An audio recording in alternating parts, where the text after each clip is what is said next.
Pemirsa, keberadaan pesemetonan kawitan di Bali diharapkan tetap saling asah, asih, dan asuh menjaga keajegan Bali. Demikian diungkapkan Wakil Gubernur Bali, Iketut Sudikerto.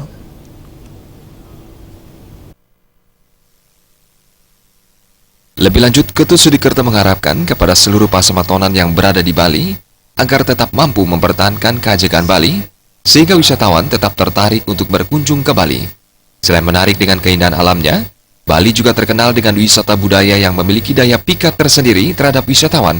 Wagub juga mengatakan kunjungan wisatawan sangat berdampak terhadap keberlangsungan peningkatan perekonomian dan pembangunan di Bali. Dengan pasemetonan kawitan di Bali yang rukun dan tidak muncul gesekan antara pasemetonan kawitan yang lain, otomatis keajegan budaya Bali akan tetap terjaga, sehingga wisatawan tetap tertarik dan nyaman berwisata di Bali.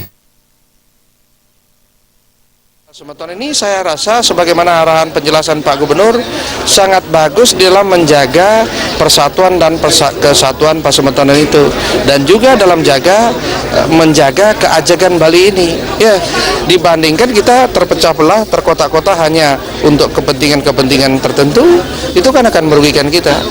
Kalau sudah aman, tertib, ya, damai di Bali ini, niscaya nanti Bali akan terus dikunjungi oleh orang, sehingga begitu banyak dikunjungi oleh orang, maka duit akan banyak kita dapatkan, berarti pembangunan akan jalan. Wagub juga menambahkan, pembangunan akan terus berjalan selama Bali aman. Dengan berjalannya pembangunan di Bali, niscaya kesejahteraan masyarakat Bali bisa tercapai secara merata. Yudi Partana, Bali TV. Memperingati ulang tahun emas Fakultas Teknik UNUD akan digelar reuni akbar.